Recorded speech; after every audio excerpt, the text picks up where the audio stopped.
और जब तक वो ना हो जाए अन्नप्राशन संस्कार होता है।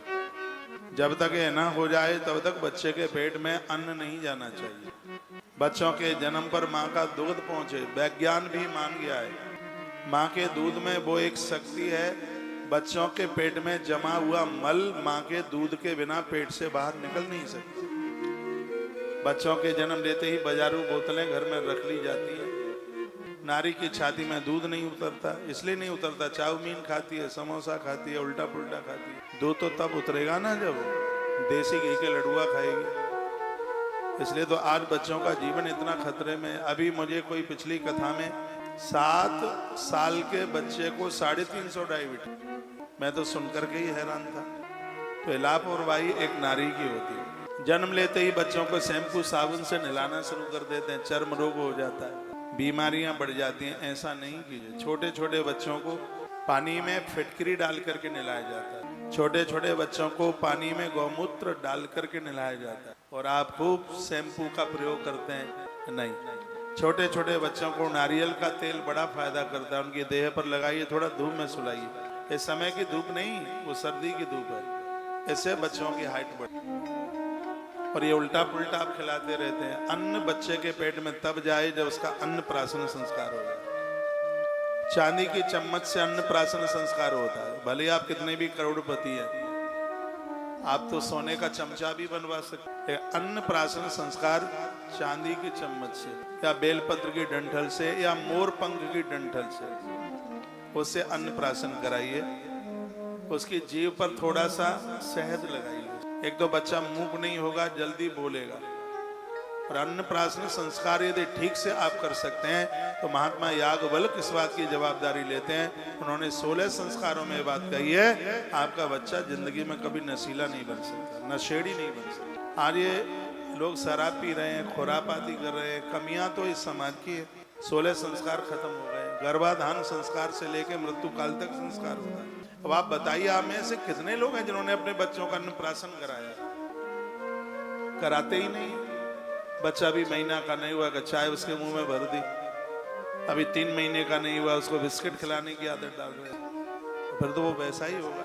ये खान पान का बहुत ज्यादा असर होता है। मैं निवेदन करूंगा, अन्नप्राशन संस्कार में भी दाल भात नहीं होता। देसी गौ माता के दूध की खीर बनाई जाती है, उसमें थोड़ा घी डाला जाता है, थोड़ा सा केसर डाला जाता है उसमें, और फिर वो खीर चटाई जाती है। और ये खीर चंद्रमा के सानिध्य में भी बड़ी गुणकारी है। जब चंद्र देवता चल करके आ जाते हैं, दिन में हवन होता है, यज्ञ होता है, उस समय भी उसके जीभ के ऊपर खीर रखी जाती है। और शाम को समय में, रात्रि को समय बच्चे को चंद्र दर्शन कराया जाता है। दिन में सूर्य दर्शन कराया जाता है और रात्रि को चंद्र दर्शन कराया जाता है। उसके बाद में फिर उसका खान पान आरंभ होता है। ये चीजें मिटती हुई जा रही हैं, लापरवाही हो रही है। आपको पता होगा, पहले बच्चे घर में जन्म लेते थे तो एक परात में अंगारा जला करके जब कोई घर में आता था तो खांस के आता था, उसके ऊपर कुछ डालते थे, लोहवान वगैरह, ऐसा कुछ गंधक वगैरह डालते, जिसकी गंध के द्वारा घर में नकारात्मक ताकतें नहीं रहती थी। ये सब चीजें बंद ही हो गई हैं, पता ही नहीं। आजकल तो ये नहीं पता लगता कि बच्चे की नाभि की नाल कहाँ जाती है? नाभि की नाल, जिसकी इतनी बड़ी महिमा, जिसका इतना बड़ा महत्व है। किसी ने कहा था, मैं अपनी जन्मभूमि को नहीं भूलूंगा क्योंकि मेरे पुरखों की नाल गड़ी है वहां। हमारी नाल कहां चली गई पता ही नहीं। अस्पताल में बच्चों का जन्म होता है, वहां से वो नाल लाई जाती है। उस नाल को अपनी जमीन में गाड़ा जाता है, अपने परिक्षेत्र में गाड़ा जाता है। कभी कभी तो लोग जहां पूर्वज जन्मे हुए अपने देश जाते हैं, उस स्पेशल उस नाल को गाड़ने के लिए जाते हैं। उस नाल का इतना बड़ा महत्व है, आज सब भूल गए हैं। फिर कहते हैं ऐसा है वैसा है, सब संस्कृति भूलेंगे तो और क्या होगा।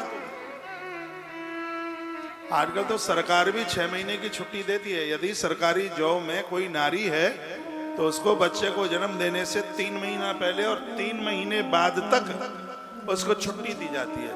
और आप बच्चे के जन्मदिन के 10वें दिन उस नारी से काम लेना चाहते हैं। झाड़ू पोंछा करे, रोटियां बनाए, सब काम धाम करे, कपड़े धोए, उसकी रोटियों का इतना वजन लगता है उसका। 3 महीने पहले से उसको मुक्त कर दिया जाता है। बच्चा उदर में है, 5वें महीने में है, उस नारी को ऐसे भारी काम नहीं लिए जाते उससे। मैं तो बहुत बार और देखो, मैंने जो पढ़ा है वही मैं बोल रहा हूँ। बच्चा गर्भ में है, उस नारी के साथ युद्ध मत कीजिए, लड़ाई मत लड़िए, झगड़ा नहीं कीजिए। धृतराष्ट्र बहुत लड़ाई करता था, बड़ा खतरनाक आदमी था। माता गांधारी बहुत सीधी थी। नारी के अंदर जो गुण होते हैं वो उस बेचारी के अंदर है। ये आदमी झगड़ा करता था, लड़ता था, तो उसका असर देखो इसके बच्चों पर हो गया। दुर्योधन कितना लड़ाकू हुआ। बच्चे वही तो करते हैं जो माँ के पेट में सुनते हैं। और आप गर्भिणी नारी के साथ झगड़ा करेंगे, कलह करेंगे, ये सब असर होने वाली औलाद के ऊपर होगा। गर्भिणी नारी के कमरे में देवी देवताओं के चित्र लगाइए। भगवान की सौम्य तस्वीरें हैं वो लगाइए। बहुत भगवान की क्रोधित तस्वीरें हैं वो नहीं, जो सौम्य तस्वीर है। शंकर जी की वो तस्वीर है जिसमें भगवान नेत्र बंद करके साधना में, एक रुद्र रूप में भी है, ये पेट फाड़ते हैं क्या त्रिशूल से। गर्भिणी नारी के कक्ष में ये तस्वीरें लगाने की बिल्कुल जरूरत नहीं होती। उसके कमरे में दिया जलाया जाता है, उसके कमरे का वातावरण शुद्ध किया जाता है। फिर देखिए होने वाली संतान के ऊपर कितना फर्क पड़ता है। उसके कमरे में चंदन की सुगंधी प्रकट की जाती है, उसके माथे पर चंदन का लेपन किया जाता है, उसके पति के द्वारा उसके गर्भ के ऊपर, नाभि के ऊपर स्वस्ति बनाया जाता है। हफ्ते में 2 बार उसकी नाभि में शुद्ध देसी गाय का घी डाला जाता है उस नारी की, क्योंकि बच्चा तो श्वास माँ की नाभि से लेता है। और ये सब चीजें होती नहीं है, इसलिए जन्म देने वाली माँ, जन्म देने वाले बच्चे सबके लिए खतरा हो जाता है।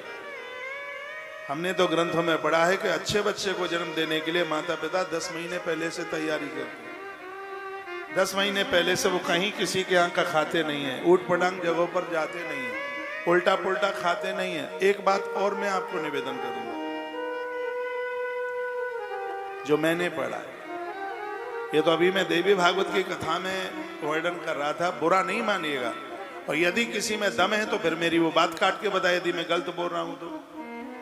उसमें कहा गया कि एक इतना बड़ा अपराध है जिसको करने से 100 ब्राह्मण मारने का तत्काल पाप लग जाता है। अभी देवी भागवत में, मैं वैष्णो देवी में मैं बोल रहा था, उसमें कई बातें बताई थी। उसमें किसी की जीविका छीनने पर भी 100 गाय मारने का पाप लगता है। आप किसी को नौकरी नहीं दे सकते तो किसी की नौकरी मन छीनिए, किसी का काम मन छीनिए, ये भी वर्णन किया। ये तो गरुड़ पुराण में भी वर्णन है, लेकिन श्रीमद् देवी भागवत में एक इतनी अद्भुत बात कही, नारी के गर्भ में संतान है, नारी के उदर में संतान है, गर्भिणी नारी के साथ उसका पति देह संबंध बनाता है तो उस पुरुष को तत्काल 100 ब्राह्मण मारने की हत्या तत्काल लगती है। इतना बड़ा अपराध है। और वक्ता लोग जो बातें जरूरी है इनको बताते नहीं। इसका असर उस बच्चा को तो जीवन चांडाल जैसा हो जाए। गर्भ में संतान है और पति पत्नी का देह संबंध बना रहे, होने वाली संतान के लिए खतरा होगा और पुरुष को 100 ब्राह्मण मारने का पाप लगेगा। अच्छी संतान जन्म ले, इसके लिए कठोर नियम और व्रतों का पालन करना होता है।